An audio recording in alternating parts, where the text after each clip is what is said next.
प्यार वो एहसास है जो हर किसी को नहीं होता। प्यार वो महसूस है जिसके अंदर खो जाने का दिल करता है। यही एक एहसास मैं आपको बताना चाहता हूँ। शाम का समय था, मैं अपने दोस्त का इंतजार कर रहा था। स्टेशन के बाहर, हम लोग का बाहर कहीं घूमने जाने का प्लान था, और मैं जल्दी पहुंच गया था। कुछ समझ नहीं आ रहा था कि मैं क्या करूं। मैं स्टेशन के पास जाके बैठ गया। तभी कुछ ऐसा हुआ कि मेरी जिंदगी एक अलग मोड़ लेने वाली थी। स्टेशन की तरफ मैं देख रहा था कि मेरा दोस्त आया कि नहीं, तभी अचानक से मेरी नज़र एक लड़की पर पड़ी। वो जो वक्त था, मैं पूरी तरह कुछ देर के लिए थमसा गया था। मैं सब भूल गया था कि मैं कहाँ हूँ, क्यों हूँ। बस मेरी आंखें उस लड़की की तरफ से हट ही नहीं रही थी, और इस तरह से मैं उसे देखता ही जा रहा था।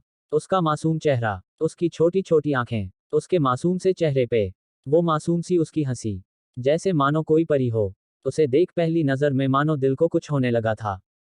क्या वो प्यार था? मुझे नहीं पता, बस दिल बोल रहा था कि मेरा दोस्त कुछ देर बाद आए, या ये वक्त रुक जाए। मुझे उसका नाम जानना था। उसके बारे में बहुत कुछ पता करने को दिल कर रहा था, लेकिन कैसे करूं ये समझ ही नहीं आ रहा था। जब कुछ समझ नहीं आया, तब मैंने बस भगवान से प्रार्थना किया कि मुझे ये लड़की मेरी जिंदगी में चाहिए। वो जा रही थी, मेरी आंखों से दूर, मुझे रोकना था उसे। उससे बातें करना था, उससे दोस्ती करनी थी और उसे अपने दिल की बात बतानी थी। लेकिन कैसे? यही सवाल बस बार बार मेरे मन में आ रहा था, और मुझे बेचैन किए जा रहा था। मैंने फिर सोच लिया कि मेरी आंखों से दूर होने से पहले मुझे इसका नाम पता चल जाए तो मैं इसे अपना बनाऊंगा, और शायद भगवान ने ही उसे भेजा होगा मेरे लिए, ये मैं समझूंगा। तभी भगवान ने चमत्कार कर दिया। पीछे से आवाज आया, प्रिया मैं यहाँ हूँ। फिर वो पीछे देखी तो मैंने देखा वहां से एक लड़की आवाज दी, और वो उसके पास चली गई। तभी मैं समझा उस लड़की का नाम प्रिया था। मैं खुश हो गया और मेरा मन किया जाके धन्यवाद बोल दूं, क्योंकि उसी के वजह से मुझे उसका नाम पता चला। बस तभी मैंने ठान ली, अब उसे अपना बनाना है, उसे अपनी जिंदगी में लाना है। फिर तभी मैं उसके पीछे जाने लगा कि अचानक ही पीछे से एक हाथ आया। पीछे देखा तो दोस्त आ गया था। अब मैं क्या करूं, समझ नहीं आ रहा था। मैं क्या बोलूं उसे, कैसे मना करूं, कैसे जाऊं मैं उसके पीछे। मैं इसी सोच में लगा रहा। तब तक वो मेरी आंखों से दूर जा चुकी थी। दिल मानो रोने लगा था, और तभी मानो ऐसा लगा कि जैसे सब कुछ एक सपना सा था। बस और आंखें खुल गया तो सपना टूट गया। मैं वहां से चला तो गया अपने दोस्त के साथ, लेकिन पूरे रास्ते बस उसी के बारे में सोचता रहा। मानो मेरा दिल अब उसके ख्याल से निकलने को तैयार ही नहीं था। दूसरे दिन मैं कॉलेज के लिए तैयार हो गया, और मैं कॉलेज पहुंचा और बेंच पे जाके बैठ गया। तभी दोस्त ने बुलाया और कहा, देख अपने कॉलेज में एक नई लड़की आई है। मेरा मन अभी भी बस उसी के ख्यालों में डूबा हुआ था।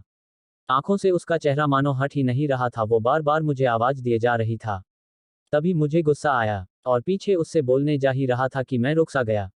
मेरी नज़र मानो फिर से एक बार सपनों में चला गया। मैंने देखा कि वही थी। मानो जैसे मेरी खुशी का कोई ठिकाना नहीं रहा। मैं खुद को रोक ही नहीं पा रहा था, और मेरे समझ में ही नहीं आ रहा था कि मैं क्या करूं, क्या बोलता मैं। बस जाके अपने दोस्त के गले लग गया और हंसने लगा। तभी पता चला वही वह नई लड़की थी जो कॉलेज में आज पहला दिन आई थी। मैं तो मानो हवा में उड़ने लगा। फिर मैंने एक दिन अपने दोस्त को बताया कि ऐसा ऐसा है। उसने कहा, जाके बोल दे उसे अपने दिल की बात। लेकिन मैं डरता था कि वो क्या कहेगी, क्या लगेगा उसे। यही सोच के मैं हमेशा रुक जाता था। मैं सोचने लगता था कि कहीं वो मेरी बातें सुन के मुझसे दूर ना हो जाए। मैं उससे दूर नहीं होना चाहता था। मुझे ये एहसास हो गया था कि शायद वो भी मुझे पसंद करती थी, लेकिन वो कभी कुछ नहीं कहती थी। उसे लगता कि मेरे मन में उसके लिए कुछ नहीं है, लेकिन वो क्या जाने कि उसे पहली नज़र में देख के ही मैंने उसे अपना दिल दे चुका था। दिन बीतते गए, हम लोग एक अच्छे दोस्त की तरह साथ रहते और बातें करते थे, लेकिन न कभी मुझे हिम्मत हुआ उससे कुछ भी कहने का, और ना ही उसे। वक्त बीत गया और इस तरह हम लोग की पढ़ाई पूरी हो गई, लेकिन मेरे दिल में उसके के लिए अभी भी पहला और आखिरी प्यार था, और शायद उसके लिए भी। और इस तरह से हम सबको अलग अलग कंपनी में जॉब लग गई थी। तभी बस एक दिन मैंने सोच लिया कि अब बस मैं उससे कल जाके दिल की बात बता दूंगा।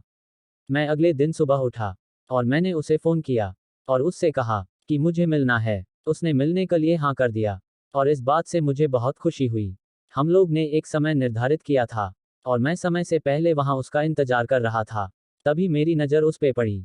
वही कपड़े, वही बैग, वही छोटी छोटी आंखें, और चेहरे पे वही प्यारी से मुस्कान। मानो ऐसा लग रहा था कि वही पहला दिन हो जब मैंने उसे पहली बार देखा था।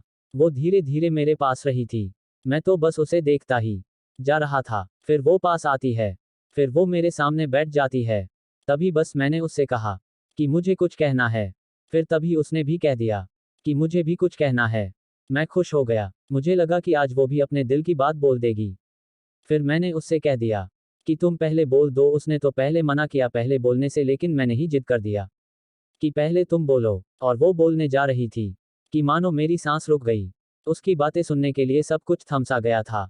बस ऐसा लगा कि मैं और वो, और कुछ नहीं है आसपास। फिर उसने अपने बैग से एक कार्ड निकाला और मुझे दिया। वो जो पल था, वही पहला पल जब मुझे लगा कि मेरा सपना था और सपना टूट गया। उस कार्ड में उसकी शादी का आमंत्रण था।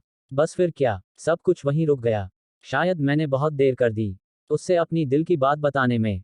शायद बहुत बहुत देर। फिर उसने मुझसे पूछा कि तुम क्या कहना चाहते थे। मैं क्या कहता, तब बात बदल दी और वो वहां से चली गई। और मैं वहीं बैठे रह गया। उसे अपना बनाने का बस एक सपना ही रह गया, शायद जो एक समय पे आके टूट गया। वो आज का दिन, और पहला दिन, मानो क्यों आया था मेरी जिंदगी में अब तक ये बात समझ नहीं आया। पहला दिन भी एक सपने की तरह आए और कुछ देर बाद टूट गई। और ये आज का पल जो फिर से एक सपना बनकर पल में टूट गया। इसीलिए दोस्तों, कभी भी अपनी दिल की बात बताने में देर ना करो, वरना इतना देर हो जाता है कि अपने प्यार को बस सपने में ही अपना बनाना पड़ जाता है। धन्यवाद दोस्तों।